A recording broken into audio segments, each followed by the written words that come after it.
नमस्कार, आवाज़ mutual fund show में आपका स्वागत है। मैं हूं अनुज सिंघल। बाजार 26,000 के आसपास घूम रहा है। दरअसल बाजार लगातार कई तरह की चुनौतियों का सामना कर रहा है। वेनेजुएला एपिसोड, ईरान और अमेरिका की तकरार, भारत यूएस ट्रेड डील में कभी हाँ कभी ना, एफआईएस की लगातार बड़ी बिकवाली जैसे चैलेंजेस हैं। लेकिन फिर भी बाजार ऑल टाइम हाई के करीब ही है। बजट और तिमाही नतीजों से मार्केट कुछ राहत की उम्मीद कर रहा है। ऐसे में म्यूचुअल फंड इन्वेस्टर्स की क्या रणनीति होनी चाहिए, किन सेक्टर्स और थीम्स पर फोकस करें, इन सब पर चर्चा करने के लिए एक्सिस एएमसी के इक्विटी फंड मैनेजर आशीष नाइक मौजूद हैं।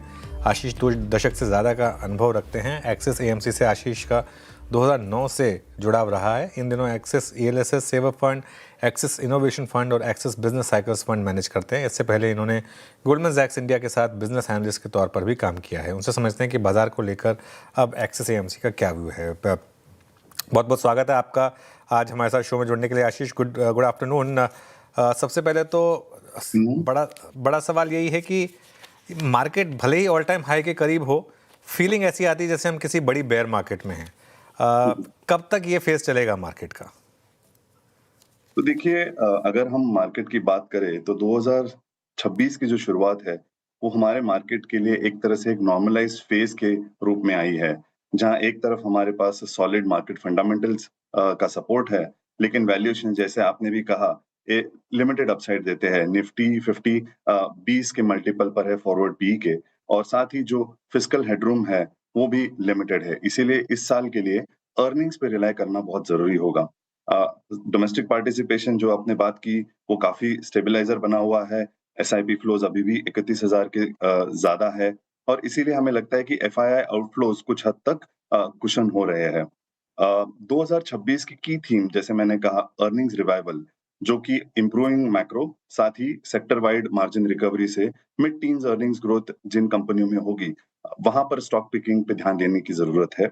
और इसी के साथ इन्फ्लेशन स्टेबलाइज़ हो रहा है, ट्रेड एग्रीमेंट्स पर रेज़ोल्यूशन या फिर इमर्जिंग अर्निंग्स केपेक्स साइकिल, यहाँ से शायद हमें कंस्ट्रक्टिव मीडियम टर्म आउटलुक मिल सकता है, जो कि हमें बैलेंस करना होगा जियोपॉलिटिकल टेंशन्स और वैल्यूएशन रिस्क को ध्यान में रखते हुए।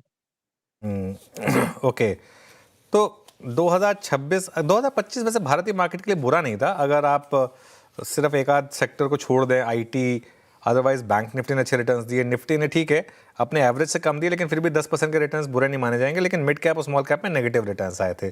2026 में क्या लार्ज कैप फिर लीड करेंगे या स्मॉल कैप और मिड कैप में कमबैक होगा?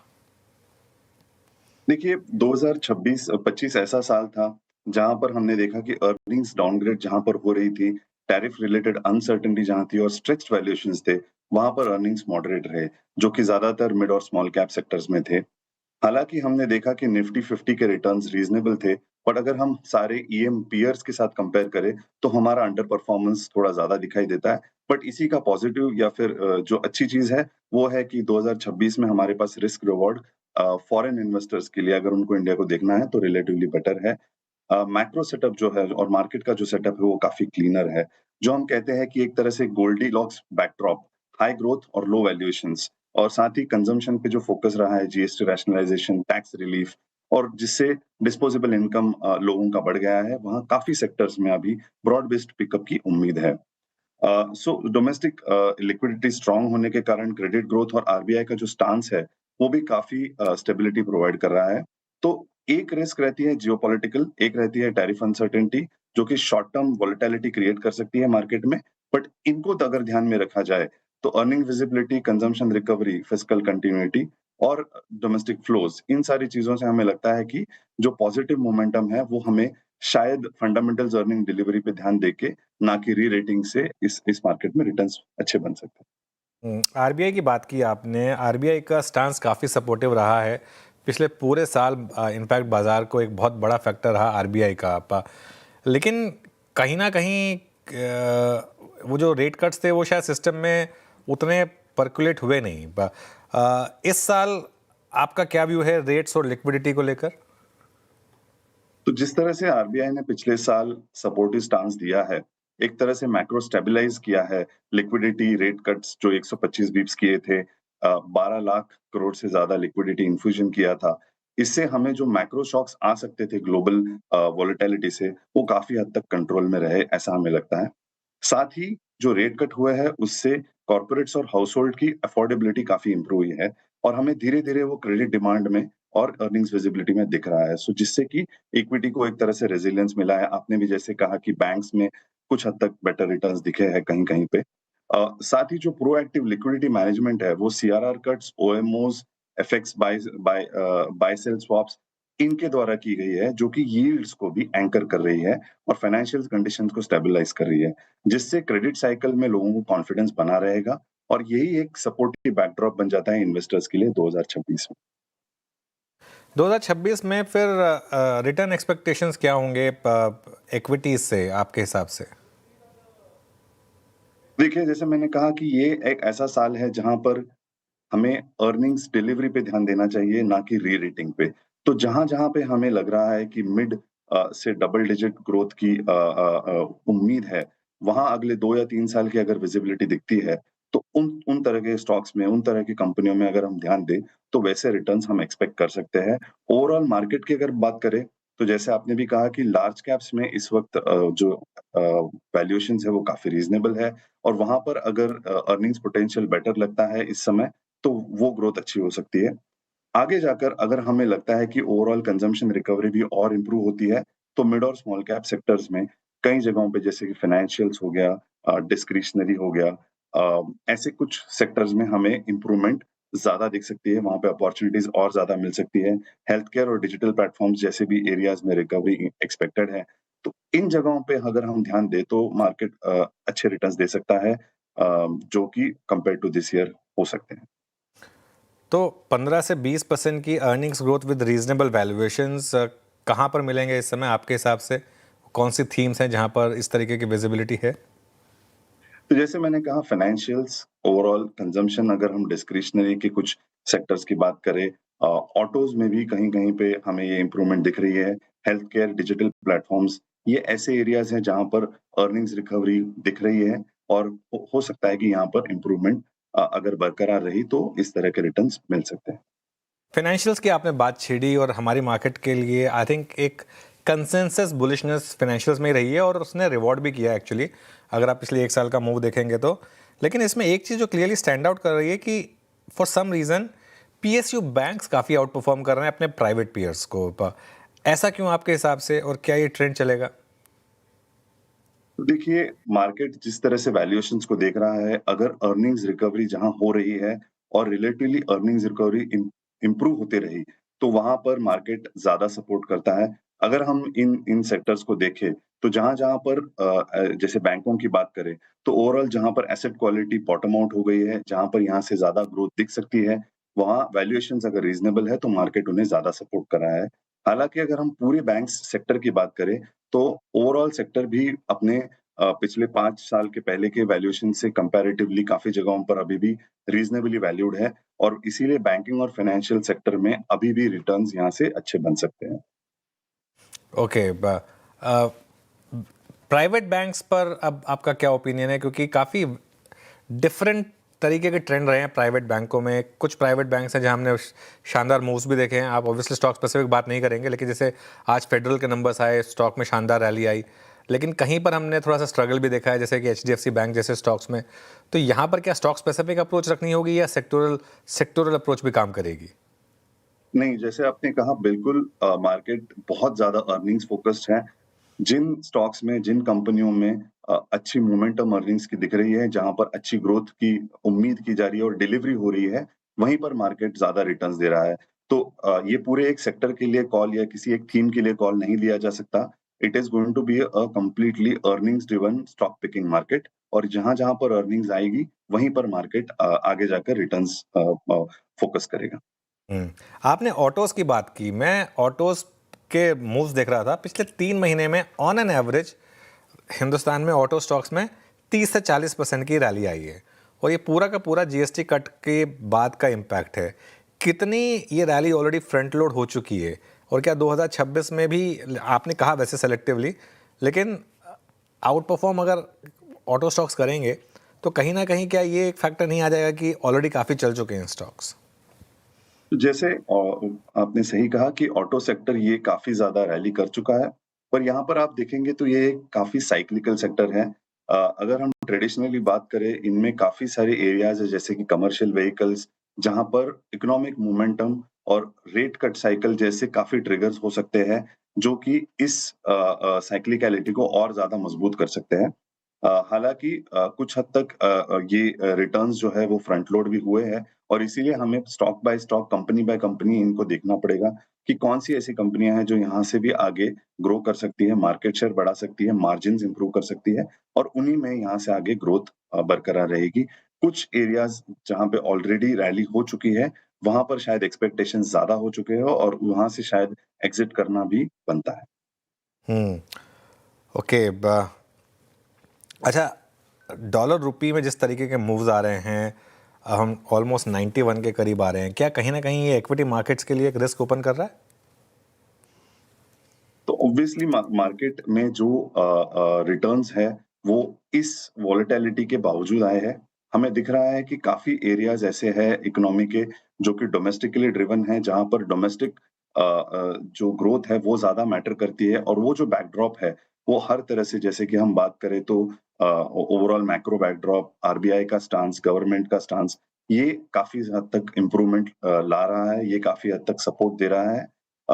एक्सपोर्ट ड्रिवन सेक्टर्स में वॉलेटिलिटी रही है बट जहाँ पर भी रुपी का जो बेनिफिट है वो कहीं-कहीं पे पास ऑन भी हो इम्प्रूवमेंट भी मिल रही है।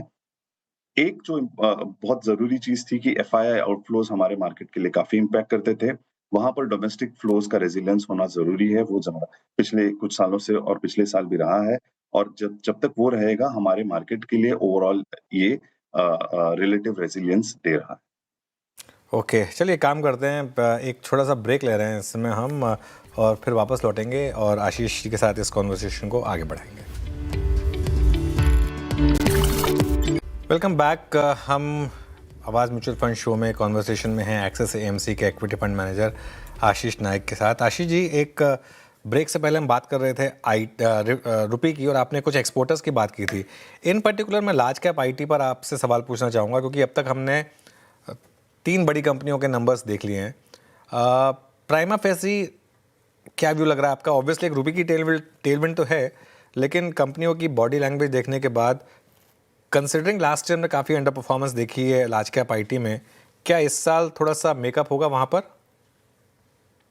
देखिए, अगर हम आईटी सेक्टर की बात करें, वहाँ पर एक तरह से जो ग्लोबल सिचुएशन है, ग्लोबल अनसर्टेनिटी है, उसके काफ़ी ज़्यादा इम्प्लीकेशंस रहते हैं। जिस तरह से टैरिफ वॉर, ट्रेड वॉर चल रहा है, जियोपॉलिटिकल क्राइसिस चल रही है, पॉलिसीज़ जो उनके बड़े मार्केट जैसे कि यूएस में चेंज हुई है, वहाँ पर कंपनियों को थोड़ा टाइम लग रहा है। कुछ सेक्टर्स में अगर हम बात करें जो कंपनियों ने रिज़ल्ट दिए हैं, थोड़ा आउटलुक अच्छा इम्प्रूवमेंट भी आया है। कुछ कंपनियों ने अपने आउटलुक भी रिवाइज़ किए हैं। बट जो ओवरऑल पॉजिटिविटी है, जो जैसे आपने कहा कि बॉडी लैंग्वेज है, वो अभी फिर भी मार्केट थोड़ी देर के बाद ही एक्सेप्ट करेगा क्योंकि ये सारे जो इश्यूज़ हैं, उनको रिज़ॉल्व होने में थोड़ा समय लग रहा है। इसीलिए ये एक ऐसा सेक्टर है जो वैल्यूएशंस के हिसाब से हम बात करें तो रीज़नेबल हो गया है। जैसे जैसे कि आपने कहा पिछले साल भी अंडर परफ़ॉर्म कर चुका है। तो यहाँ पर एक तरह से जैसे आउटलुक इम्प्रूव हो रहा है, मार्केट की पोज़ीशनिंग उस तरफ जा रही है। जिन कंपनियों ने अच्छे रिज़ल्ट्स दिए हैं, एक्सपेक्टेशन से ज़्यादा बेटर आउटलुक इम्प्रूव किया है और यहाँ से ज़्यादा कॉन्फिडेंस देने की बात की है अपने ऑर्डर बुक में, वहाँ पर धीरे-धीरे मार्केट ज़्यादा एलोकेशन दे रहा है। तो ये अगर हम बात करेंगे लार्ज कैप आईटी से लेकर मिड कैप आईटी में भी ये सिचुएशन हमें दिख रही है। थोड़ा-सा ज़्यादा अर्निंग्स फ़ोकस है, ज़्यादा नियर टर्म आउटलुक फ़ोकस बना रहेगा। हम्म। अच्छा, ये जैसा मैंने इस कार्यक्रम को शुरू में कहा कि आप एक्सिस इनोवेशन फंड भी मैनेज करते हैं, और इसमें मैं देख रहा था काफ़ी न्यू एज स्टॉक्स हैं। न्यू एज स्टॉक्स के लिए साल काफ़ी मिक्स रहा। फेजेस आए जिसमें हमने बड़ी रैली देखी, लेकिन कुछ ऐसे फेजेस भी आए जहां बड़ी गिरावट भी आई, जैसे कि पेटीएम और रिटर्नल जैसे स्टॉक्स, इवन पॉलिसी बाजार जैसे स्टॉक्स में। यहाँ पर अब आपका क्या व्यू है?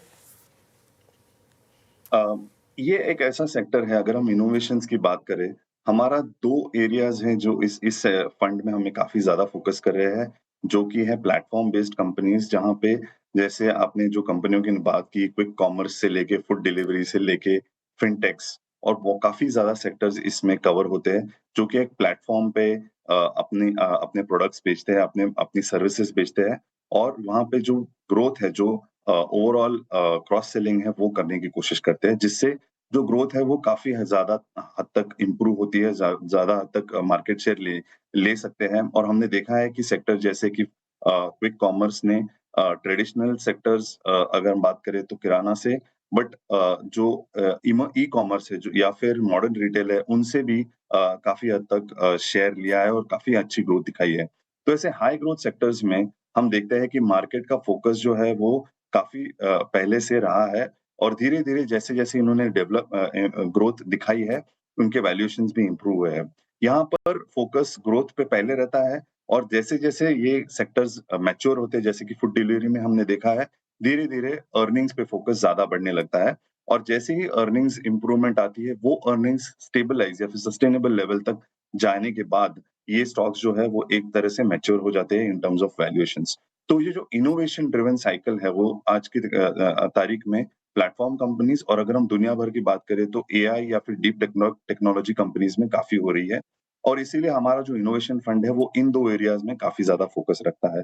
यहाँ से आगे भी काफ़ी नई कंपनियाँ आ रही हैं जो इन सेक्टर्स में लिस्ट हो रही है और पिछले कुछ 2 या 3 महीने में भी काफ़ी ज़्यादा लिस्टिंग आई है मार्केट में इन सेक्टर्स में, जिससे कि नई-नई अपॉर्च्युनिटीज़ क्रिएट हो रही है, नई इन्वेस्टेबल कंपनियाँ आ रही है। तो जहाँ पर हमें लगता है कि इनोवेशन साइकिल मैच्योर हो रही है, वहाँ से निकल के हम इन नए सेक्टर्स में, नए कंपनीज़ में इन्वेस्ट करते रहेंगे। तो ये एक जो ट्रेंड है, वो काफ़ी देर तक चलता रहेगा क्योंकि जो डिजिटाइज़ेशन है जो कि और साथ ही प्लेटफ़ॉर्म और एआई ड्रिवन जो टेक्नोलॉजीज़ है, ये एक ऐसी थीम है जो काफ़ी देर तक चल सकती है, काफ़ी सेक्टर्स में इम्पैक्ट ला सकती है और इसलिए अगले कुछ सालों के लिए ये एक बहुत ही इम्पोर्टेंट थीम है जहाँ पर हमें ध्यान रखना चाहिए और इस तरह के थीम को ऐसे फंड से हम खेल सकते हैं। Okay, chemicals as a space आपके पोर्टफोलियो में है क्या और यहाँ पर क्या व्यू है आपका? केमिकल्स एक ऐसा स्पेस है जहाँ अगर हम बात करें तो एक बड़ी रेंज आती है कंपनीज़ की। स्पेशलिटी केमिकल्स से लेके जो कि very high innovation driven companies होती है, काफ़ी निश सेक्टर्स में होती है जहाँ पर शायद कमोडिटाइज़्ड चाइनीज़ कॉम्पिटिशन नहीं है, से लेके आपको देखेंगे कि कमोडिटाइज़्ड सेक्टर भी है जो कि काफ़ी हद तक चाइना के वजह से पिछले कुछ सालों में प्रेशर में रहे हैं। अगर हम बात करें स्पेशलिटी केमिकल्स या फिर जो relatively higher end chemicals sector में काफ़ी ऐसी कंपनियाँ हैं जो अच्छी तरह से ग्रो कर पा रही है। एनवायरनमेंट खराब होने के बावजूद अपनी ओवरऑल ग्रोथ इम्प्रूव कर पा रही है और नए बी टू बी अपॉर्च्युनिटीज़ जो नए सेक्टर्स में अगर कोई कंपनी फार्मा में है तो वहाँ से निकल के एग्रो केमिकल्स में से लेके मटेरियल साइंसेस ऐसे नए-नए सेक्टर्स में ईवी बैटरी केमिकल्स में अलग-अलग जगहों पे अपना बिज़नेस जमा रही है और इसीलिए ये एक ऐसा सेक्टर है जहाँ पर ध्यान रखना चाहिए। ये एक बेसिक सेक्टर है जो कि इकोनॉमिक ग्रोथ के लिए बहुत ज़रूरी है। अगर हमारे देश में या दुनिया में कहीं पे भी मैन्युफैक्चरिंग की ग्रोथ होनी है, तो केमिकल्स ये एक सपोर्टिव सेक्टर रहेगा और यहाँ पे अपॉर्च्युनिटीज़ बनी रहेंगी। ऑलराइट, चलिए आशीष, बहुत-बहुत शुक्रिया आज हमारे साथ जुड़ने के लिए। अच्छा लगा आपसे बात करके। Thank you so much. Thank you so much. धन्यवाद। चलिए इस शो को यहीं समेटेंगे और जाने से पहले आपको एक स्पेशल कॉन्वर्सेशन का एक अंश सुनाते हैं जो हमने किए थे मोतीलाल ओसवाल फाइनेंशियल सर्विसेज के चेयरमैन रामदेव अग्रवाल से। समझते हैं कि वो इस साल कहाँ रिटर्न एक्सपेक्ट कर रहे हैं। सर, अभी जो वेनेजुएला में हुआ या फिर अब इवन ग्रीनलैंड को आई कर रहे हैं, भारत के साथ जो एक मनमुटाव रहा है, उन सब का आपके हिसाब से मार्केट पर कितना इम्पैक्ट पड़ सकता है? इम्पैक्ट तो पड़ता है ना, मतलब शॉर्ट टर्म में डेफिनेटली इम्पैक्ट पड़ता है, पर लॉन्ग टर्म में these are all passing phase. So क्या जिस सेक्टर में अर्निंग्स ग्रोथ है वहाँ पर even geopolitical doesn't matter. बिल्कुल। तो उससे क्या हुआ, आपका पेस ऑफ राइज थोड़ा स्लो हो जाएगा। तो सबसे बड़ी चीज़ जो लास्टिंग पॉजिटिव हो सकता है वो कॉर्पोरेट अर्निंग्स कम बैक, और उसके बेसिस में अब जो है मतलब यानी ये क्वार्टर अगला क्वार्टर ये बढ़ते चले जाएगा। मेरे ख्याल से will see very good revival of earnings in next 4-5 quarters. वो हमको बचाएगा। दूसरा ये है, एक पर्टिकुलर प्राइस में even corporates don't want to sell the paper, तो उससे क्या होगा, जब इशुएंस का जो पेस है वो भी स्लो डाउन होगा। आप देखें थोड़ा सा स्लो डाउन हो गया है। It is not possible to push the papers in the market, तो थोड़ा सा रिलक्टेंस आ रहा है पर्टिकुलर प्राइस में। तो मुझे लगता है कि now we are closer to the, मतलब आईपीओ मार्केट बंद होना चाहिए कुछ दिन के लिए। आई एग्री, आई ना, कंप्लीटली एग्री। हाँ, तो क्या है वो ब्लड सकिंग है ना थोड़ा सा। तो वो मतलब नहीं, वो आप साफ हो जाता है। सी जहाँ से बाजार थोड़ा डिप्रेस होता है ना, मतलब और यहाँ से मान लो 1000-2000 पॉइंट गिर गया तो ऐसे ही बंद हो जाएगा। And then the stage is set for revival. क्योंकि क्या है कि जो आपको फ्लो है, एसआईपी फ्लो है, वो तो कंटिन्यूअस है। Then the money start flowing into the secondary market instead of coming to the primary market. FIIs भी देखता है कि भाई अभी किसको बेचे, so they might also come back for. So इस टाइप का जो पूरा जो ये है एक जो रिदम है बाजार का, वो वैसे ही है। मतलब आप एक्सरसाइज करोगे अप साइड में, डाउन साइड में होगा।